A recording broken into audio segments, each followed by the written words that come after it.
à cette story. Et ça fait Zumba, Canet, Carnaval, je suis dans mon 4x4 teinté, viré par une équipe de nationale.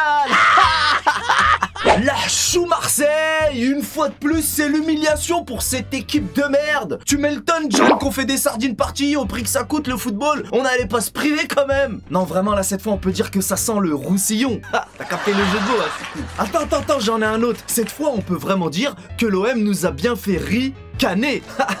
Ah, je m'auto-kiffe. Les mecs ont quand même perdu contre une équipe qui était obligée de faire une attestation pour venir jouer le match. Et je crois même que les joueurs de Canet, ils payent leur licence, poteau. Mais en même temps, l'OM a joué à 10 contre 11 parce qu'il y a Dimitri Boulette qui a encore passé son temps à demander des tickets de réduction aux 4 joueurs de Canet qui travaillent chez McDo et quelques bons plans Deliveroo parce que t'as quelques joueurs qui travaillent chez Deliveroo aussi. Si, je te jure. Même que ce mec, il est vendeur chez Brico Dépôt à 5% sur Séoul. Je te jure. Et si tu me crois pas, j'ai même une image de leur vestiaire. Tiens, regarde. Ah merde, non, pas ça. Non, ça, c'est les supporters de l'OM, c'est autre chose, ça. Non, vas-y. Ouais, voilà, tu vois. Ça veut dire ce que ça veut dire, hein. Non mais là c'est vraiment la chou Marseille régulièrement avec cette équipe. Honnêtement, cette fois c'est la plus grande masterclass de l'histoire. Les sardines en ce moment ils sont tellement en chien qu'ils ont même plus d'entraîneur. Leur entraîneur là c'est Monsieur Seguin, poteau, la tête qu'il faisait à la fin du match, miskin. Et d'ailleurs j'espère que l'AS Canet a eu au moins la décence de leur laisser la recette comme le veut la tradition, hein. Mais le pire dans tout ça, c'est que ces guignols ils ont mis l'équipe tic pour jouer contre une équipe de National 2. Oh là là les clowns. Ça perd contre l'FC Canet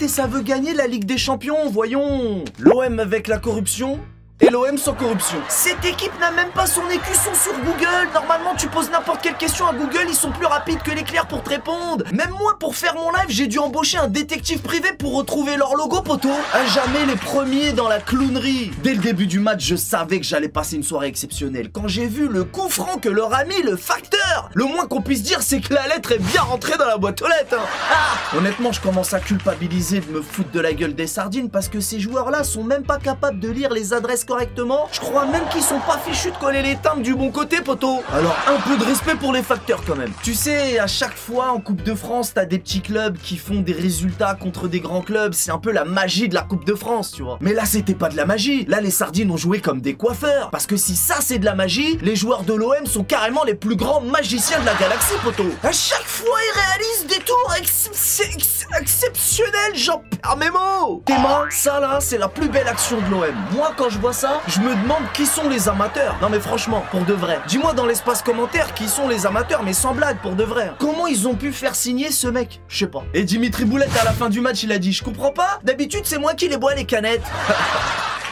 Sinon, t'as vu le match, c'était hier soir. Moi, ce matin, je suis allé faire quelques courses à Lidl TVF et devine quoi? Eh ben, j'ai croisé la femme du deuxième buteur des canettes et je l'ai filmé, Théma.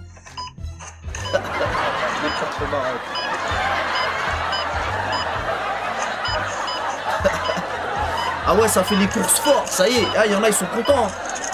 Le malheur des uns fait le malheur des autres. Non, c'est le contraire, c'est le bonheur. Non, Bref, t'as capté. Mais tu vois, le plus grave, c'est que cette équipe de Canet en Roussillon n'a pas joué depuis le début de saison. Ils galèrent même pour s'entraîner. Ils sont carrément au chômage technique depuis le début de la saison. Mais à l'OM, c'est pas le chômage technique, c'est la technique qui est au chômage, poteau. Ah, entre les 13 défaites d'affilée en Ligue des Champions et là, le fiasco en Coupe de France, l'OM est dans tous les records. C'est incroyable. Et tu vois le mec qui a mis ce magnifique coup franc là pour le premier but, là il a mis le ballon carrément dans la toile d'araignée. Et bah ce mec là il m'a fait de la peine, il a carrément dit qu'il pouvait pas fêter sa victoire parce qu'il se lève à 5 h du mat, il est pâtissier. Je vais m'arrêter là parce que j'aime pas me moquer, c'est pas bien. Bah quoi, c'est vrai? Bon d'accord, je suis un menteur. Et tu sais, tout à l'heure je t'ai parlé de Monsieur Seguin là, miskin là, leur entraîneur de fortune. Mais tu vois l'autre coach là, Sampaoli, eh ben il était aperçu à l'aéroport de Marignan, il a dit qu'il avait oublié ses clopes en Argentine et qu'il revenait tout de suite.